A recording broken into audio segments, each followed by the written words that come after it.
Assalamualaikum warahmatullahi wabarakatuh. Perkenalkan, nama saya Siti Hartina Amiruddin dengan NIM 2105025520001, kelas 04 Pendidikan Bahasa Inggris, akan memaparkan hasil kerja saya, yaitu tugas pengantar pendidikan dari Ibu Nurul Muhlisa SPD MPD selaku dosen, dengan materi aliran pendidikan klasik dan aliran pendidikan modern. Sebelum masuk ke materi aliran pendidikan klasik dan aliran pendidikan modern, terlebih dahulu kalian harus mengetahui apa yang dimaksud dengan aliran pendidikan. Aliran pendidikan adalah pemikiran-pemikiran yang membawa pembaharuan dalam dunia pendidikan. Pemikiran tersebut berlangsung seperti suatu diskusi berkepanjangan, yakni pemikiran terdahulu selalu ditanggapi dengan pro dan kontra oleh pemikir berikutnya, sehingga timbul pemikiran yang baru, dan demikian seterusnya. Dalam dunia pendidikan terdapat macam aliran pendidikan, yaitu aliran klasik, aliran modern. Materi pertama, aliran pendidikan klasik. Dalam dunia pendidikan terdapat bermacam pemikiran-pemikiran yang membawa pembaharuan. Perbedaan pemikiran ini terkategorisasi menjadi beberapa aliran pendidikan. Salah satunya yakni aliran pendidikan klasik. Aliran pendidikan klasik terbagi menjadi beberapa macam, yakni yang pertama, aliran empirisme, yang kedua, aliran nativisme, yang ketiga, aliran konvergensi, dan yang keempat, aliran naturalisme. Yang pertama, aliran empirisme. Aliran ini menganut paham yang berpendapat bahwa segala pengetahuan, keterampilan, dan sikap manusia dalam perkembangannya ditentukan oleh pengalaman atau empiris nyata melalui alat inderanya, baik secara langsung berinteraksi dengan dunia luarnya maupun melalui proses pengolahan dalam diri dari apa yang didapatkan secara langsung. Pendapat Joseph 2006.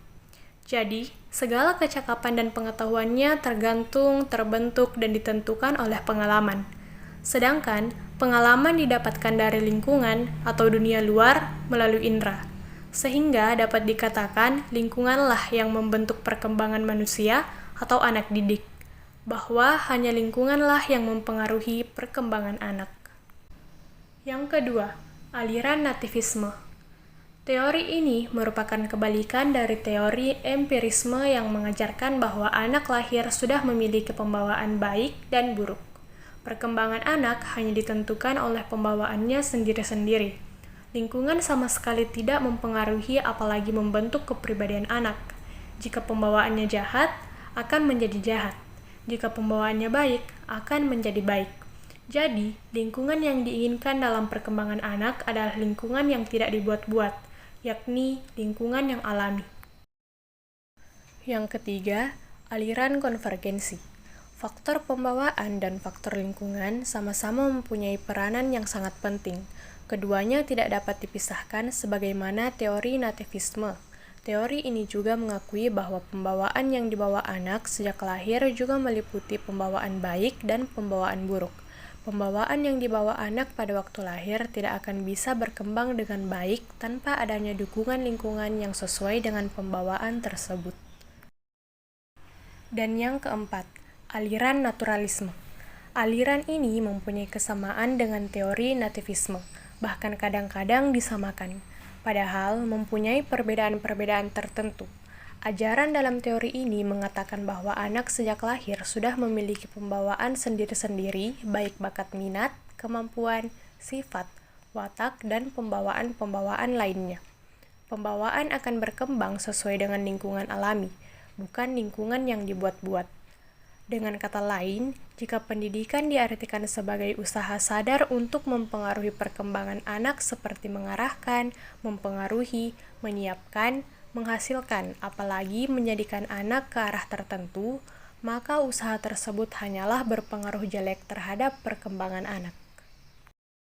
Kesimpulannya, pendidikan Indonesia dengan aliran klasik sudah mulai diterapkan dalam pembuatan kurikulum yang pada akhirnya berdampak pada model pembelajaran yang digunakan. Contohnya pada kurikulum KTSP dan kurikulum 2013. model pembelajaran yang mengarah pada aliran klasik, yakni Problem Based Learning atau PBL. Melalui model ini, siswa dapat menganalisis masalah sosial sehari-hari yang selanjutnya akan membentuk pengalaman dan pengetahuan baru bagi siswa. Adapun materi yang kedua, aliran pendidikan modern.